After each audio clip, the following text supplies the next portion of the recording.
You want to get high, man? Let's stimulate your mind. Get up, Chucky! What have we got here? A fucking comedian. Rojan Kim? California dreaming. Hello, and welcome to the Rojan Kimcast. It's me, Rojan Kim. How you guys doing? Hope you guys are good. I saw Joker over the weekend. I liked it. It was alright. I mean, it was cool. It was what it was. I mean, Joaquin Phoenix, of course, as the Joaker was amazing. I think he's a great actor, but he could do anything, right? Like, I mean, he could play fucking a garbage man or goddamn Fred Flintstone or some shit, you know, and he would just bring this edge to it that I think, yeah, is expected from a guy with his acting chops. Pretty good, you know. Rest in peace, River, right? You can only imagine if River lived, Joaquin would be fucking nowhere. He'd be nowhere.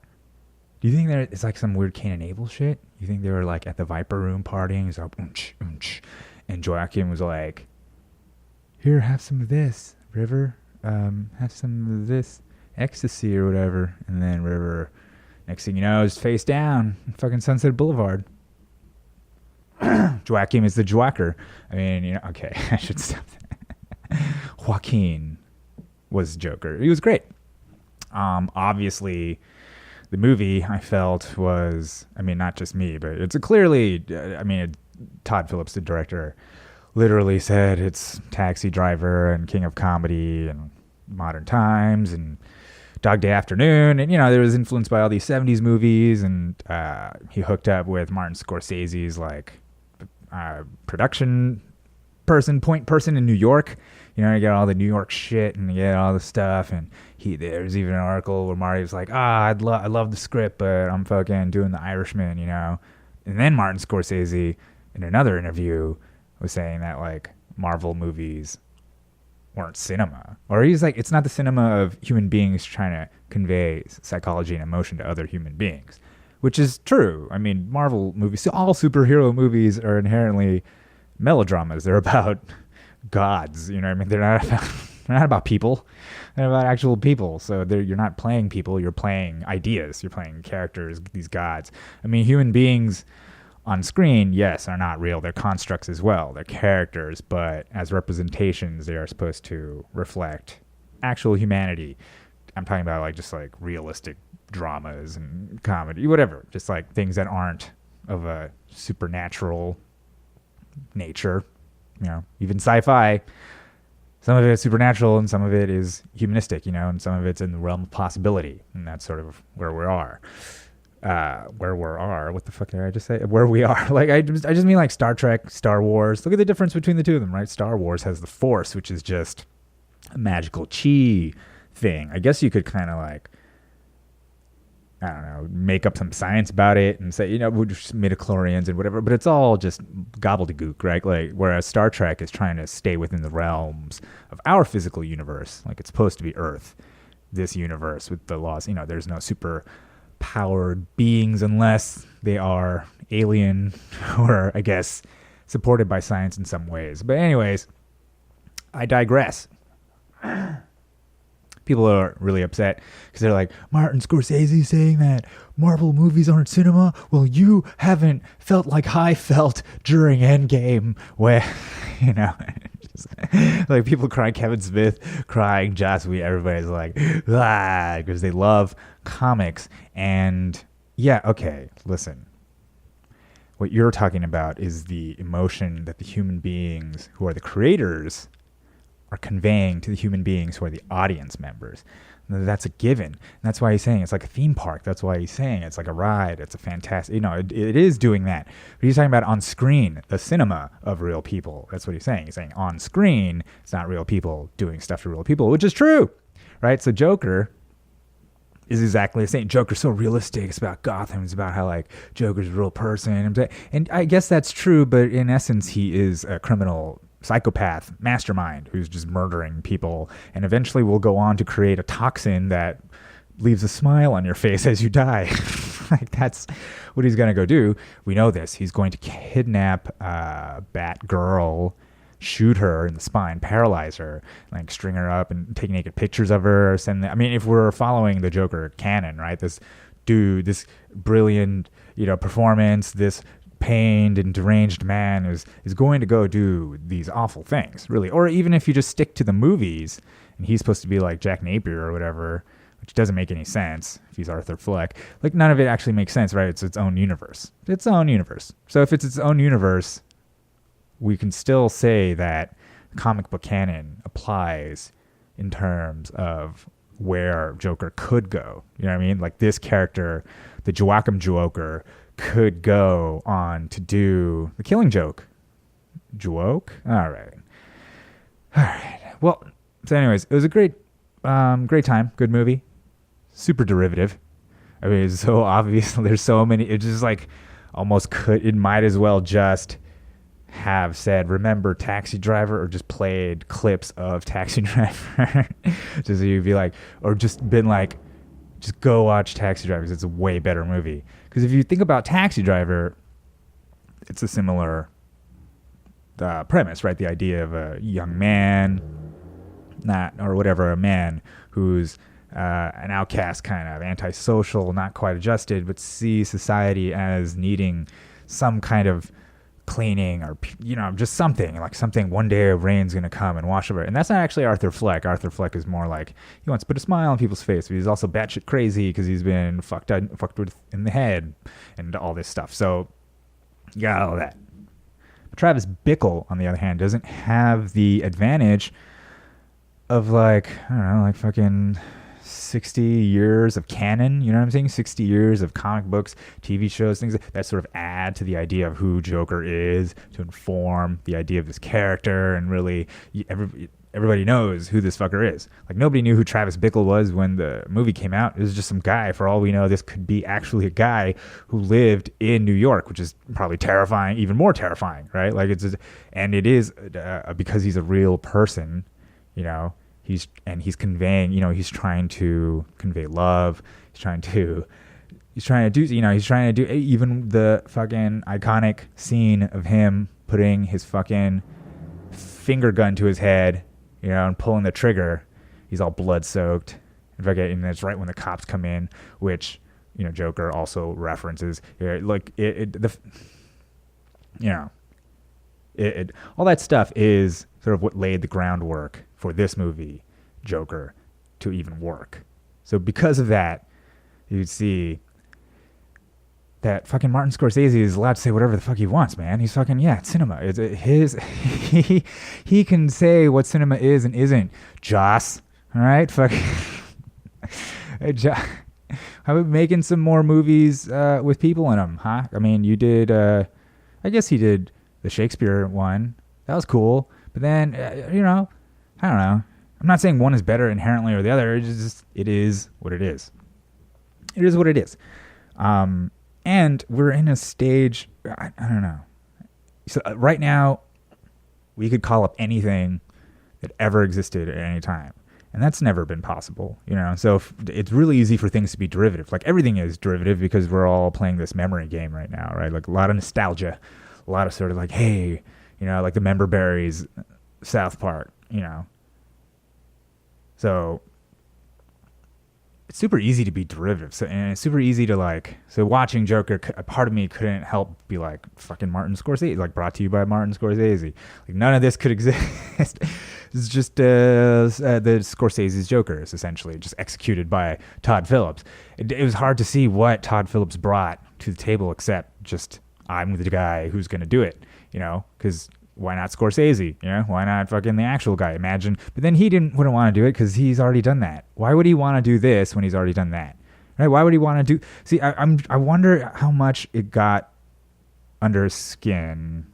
Okay, if I was Martin Scorsese, I may have gotten a little pissed when Joker got a standing ovation at the Venice Film Festival. Right? Won the Golden Lion. Right? Fucking, and just being like, what?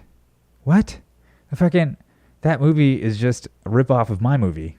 You know what I mean? He's like just stealing, like totally Mencia it, man. You know what I mean? Like, he's just fucking just ripping it out. It's plagiarizing. I mean, not really. It's an homage. I get it. It's fine. but a standing O, and it's at Venice, Italy. Fellini was there. I was there, and now Todd Phillips, the Hangover guy, which is, who cares? Hangover, who cares?